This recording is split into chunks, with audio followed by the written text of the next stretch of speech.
వికసిత్ భారత్ లక్ష్యంగా మోదీ ప్రభుత్వం పనిచేస్తుందని కేంద్ర మంత్రి భూపతిరాజు శ్రీనివాస్ వర్మ తెలియజేశారు. కాకినాడలో వృత్తి నిపుణుల సదస్సులో పాల్గొన్నారు. 11 ఏళ్ల మోదీ పాలనలో దేశ ఆర్థిక వ్యవస్థ 11వ స్థానం నుంచి 4వ స్థానంకు చేరుకుందన్నారు.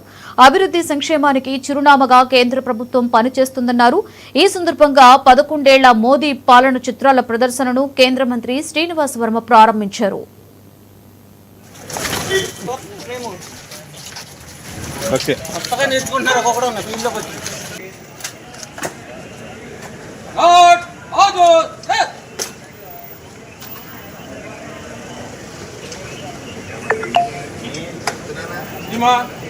आपका निरसने आज रहे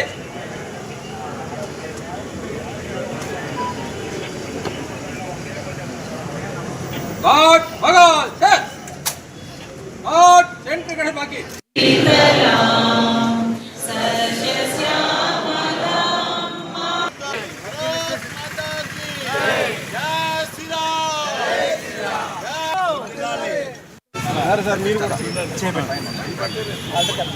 అడగడానికి భారతదేశ ప్రధాని విదేశాలు పర్యటిస్తున్నాడు అనేటువంటి విషయం ప్రచారంలో ఉంది. ఇవాళ భారత ప్రధాని విదేశాలకు వెళ్తుంటే ఆ దేశాలకు అప్పులు ఇవ్వడానికి ఇవాళ భారత ప్రధాని అక్కడికి పోతున్నాడు. ఆ దేశం యొక్క అభివృద్ధిలో పాలు పంచుకోవడానికి భారతదేశ ప్రధాని అక్కడికి పోతూ ఉన్నాడు.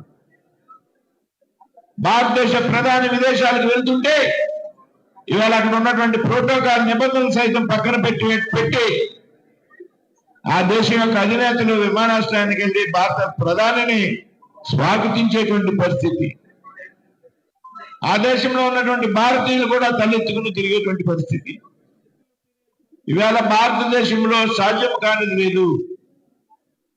ఒకప్పుడు నిరాశ నిస్పృహ ఈ దేశంలో పాలకులు, ఏదైతే కాంగ్రెస్ పార్టీ అధికారంలో ఉన్నటువంటి సందర్భంలో నిరాశ నిస్పృహతో పాలకులు ఉండేవారు. ఇది దేశంలో సాధ్యం కాదు, భారతదేశంలో సాధ్యం కాదు అనేటువంటి ఆలోచన నుండి బయటపడి ఇవాళ భారతదేశంలో సాధ్యము కానిది ఏమీ లేదు.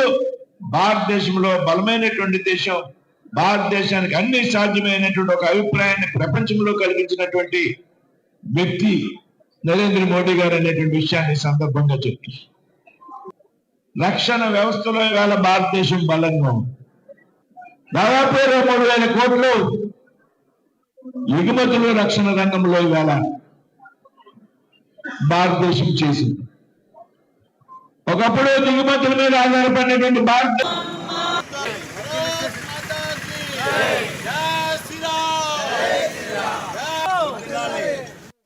సార్ మీరు కూడా చేయండి.